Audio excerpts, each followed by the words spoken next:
Single faithful converter bridge with RLE load. Load पे हम register, inductor और battery का यूज़ करते हैं। ये सिंगल फेसफुल कन्वर्टर है। इसमें हम 4 थायरिस्टर्स का यूज़ करते हैं, T1, T2, T3 and T4। और लोड पे रजिस्टर, इंडक्टर और बैटरी कनेक्टेड होती है जो कि मोटर EMF प्रोवाइड करती है। इनपुट से हम सोर्स वोल्टेज प्रोवाइड करते हैं। इसमें एक टाइम पे 2 थायरिस्टर कंडक्ट करते हैं, थायरिस्टर 1 और थायरिस्टर 2 वन टाइम पे कंडक्ट करेंगे। थायरिस्टर 3 और थायरिस्टर 4 वन टाइम पे कंडक्ट करेंगे। ये पॉइंट शो करता है A, ये पॉइंट शो करता है B, जिनके अक्रॉस वोल्टेज होती है। जब हम सोर्स वोल्टेज सप्लाई प्रोवाइड करते हैं तो उससे जो करंट फ्लो होगा वो होगा सोर्स करंट। ये करंट थायरिस्टर 1 से फ्लो होके थायरिस्टर 1 और 2 के गेट पे ट्रिगर पल्स प्रोवाइड करनी पड़ेगी, लोड पे जाएगा, जिससे रजिस्टर, इंडक्टर और बैटरी के अक्रॉस जाएगा और इसके अक्रॉस ही आउटपुट वोल्टेज क्रिएट होगी। और फिर ये करंट थायरिस्टर 2 के अक्रॉस जाएगा, जिससे हमारा थायरिस्टर 2 कंडक्टिंग कंडीशन में आएगा जब हम इसके गेट पे ट्रिगर पल्स प्रोवाइड करेंगे। इस तरह से ये करंट फ्लो करता है। और जो सेकंड कंडीशन है उसमें जब हम सोर्स वोल्टेज प्रोवाइड करेंगे तो इस टाइम पे थायरिस्टर 3 और थायरिस्टर 4 कंडक्ट करेंगे। जब वो सोर्स वोल्टेज की नेगेटिव पल्स जाएगी तो इस टाइम पे थायरिस्टर 3 पे जाएगी। सबसे पहले थायरिस्टर 3 कंडक्ट करेगा और फिर ये सारा करंट लोड के अक्रॉस जाएगा और लोड के अक्रॉस आउटपुट वोल्टेज प्रोड्यूस होगी और फिर ये सारा करंट थायरिस्टर 4 के अक्रॉस जाएगा, जिसे थायरिस्टर 4 कंडक्ट करेगा। इस तरह से 2 थायरिस्टर एक टाइम पे कंडक्ट करते हैं। फर्स्ट और सेकंड वन टाइम पे कंडक्ट करता है, थर्ड और फोर्थ वन टाइम पे कंडक्ट करते हैं। ये तभी कंडक्ट करेंगे जब इनके गेट पे ट्रिगर पल्स प्रोवाइड की जाती है। जब पॉजिटिव वेव जाती है जो कि 0 से पाई तक होती है, उस टाइम पे जो आउटपुट वोल्टेज होगी, देखिए ये जो वोल्टेज है ये शो करती है VAN, A और B के पॉइंट के बीच की वोल्टेज। जब पॉजिटिव वेव जाती है थायरिस्टर 1 और 2 कंडक्ट करते हैं, लेकिन इससे पहले जब हमने ट्रिगर पल्स प्रोवाइड नहीं की, इससे पहले थायरिस्टर 3 और थायरिस्टर 4 कंडक्ट कर रहे थे। ये जो और जब थायरिस्टर 1 और 2 कंडक्ट करेंगे उसके बाद ये वाली पल्स आएगी। ये सारी पल्स आउटपुट पे आते हैं और ये जो वेव है ये शो करती है कि हमारा थायरिस्टर 3 और 4 कंडक्ट कर रहे थे। थायरिस्टर 1, 2 तब तक कंडक्ट नहीं करेंगे जब तक 3 और जब तक उनके गेट पे पल्स, ट्रिगर पल्स प्रोवाइड नहीं की जाएगी। इस टाइम पे जो आउटपुट करंट है, जब थायरिस्टर 1 और 2 कंडक्ट कर रहे थे, वोल्टेज नेगेटिव में थी तो आउटपुट करंट डिक्रीज होगा। लेकिन जब थायरिस्टर 1 और 2, ये वाला पॉइंट VAB कंडक्ट करने लग जाएंगे तो आउटपुट करंट इंक्रीज होने लग जाएगा। ये थायरिस्टर 3 और 4 की कंडक्शन है, ये थायरिस्टर 1 और 2 की कंडक्शन है। इस टाइम पे जो थायरिस्टर 1 के अक्रॉस वोल्टेज होगी, थायरिस्टर 1 और थायरिस्टर 2 के अक्रॉस जो वोल्टेज है, इन दोनों के अक्रॉस जो वोल्टेज होगी वो पहले ये क्या इंक्रीज करेगी।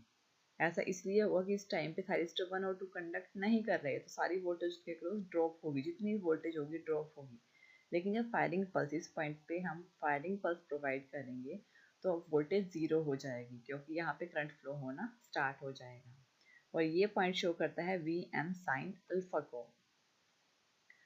और अब जो थायरिस्टर 3 और 4 के अक्रॉस जो वोल्टेज है, इस टाइम पे जब थायरिस्टर 3 और 4 कंडक्ट करेंगे तो उनकी वोल्टेज 0 होगी।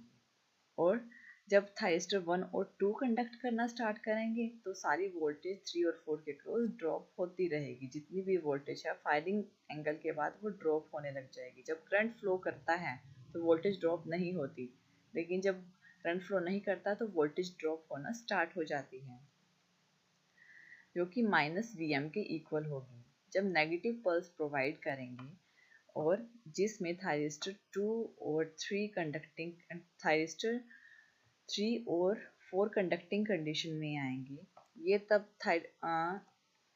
जो हमारे थायरिस्टर 1 और 2 है ये तब तक कंडक्ट करते रहेंगे जब तक थायरिस्टर 3 और 4 के क्रॉस ट्रिगरिंग पल्स प्रोवाइड नहीं की जाती। इसलिए यहाँ पे ट्रिगरिंग पल्स प्रोवाइड नहीं की गई तो ये नेगेटिव में चला जाता है।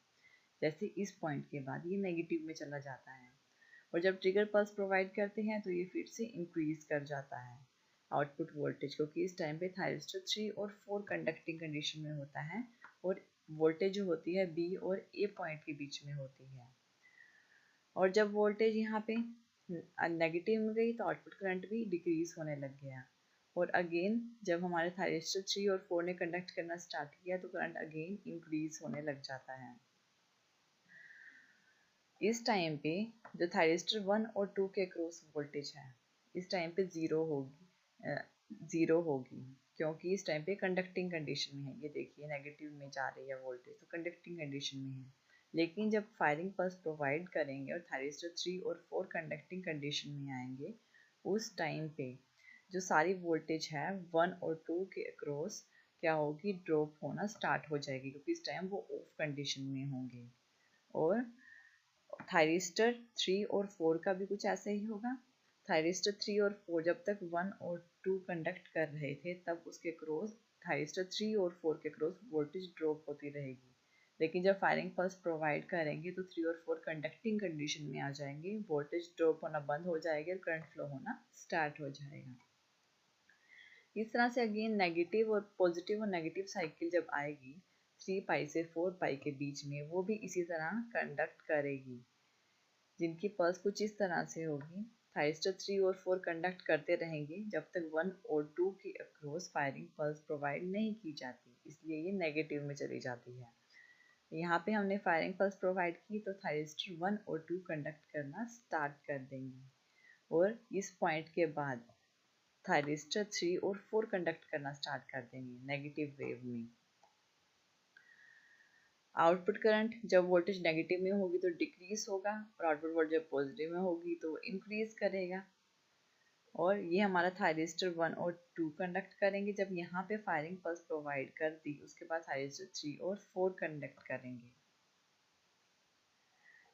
जो थायरिस्टर के क्रॉस वोल्टेज है वो थायरिस्टर 1 और 2 के क्रॉस वोल्टेज है, यहाँ पे ड्रॉप होती रहेगी, क्योंकि यहाँ पे 1 और 2 कंडक्ट नहीं कर रहे हैं। यहाँ इस पॉइंट पे 3 और 4 थायरिस्टर कंडक्ट कर रहे हैं, उसके बाद ये ज़ीरो हो जाएगी, क्योंकि यहाँ से करंट फ्लो होना स्टार्ट हो गया है 1 और 2 के अक्रॉस, और फिर से नेगेटिव वोल्टेज ड्रॉप होना स्टार्ट हो जाएगी इस पॉइंट का। जब थायरिस्टर 3 और 4 कंडक्ट करना स्टार्ट करेंगे तो फिर अगेन वोल्टेज ड्रॉप होना स्टार्ट होगी, और थायरिस्टर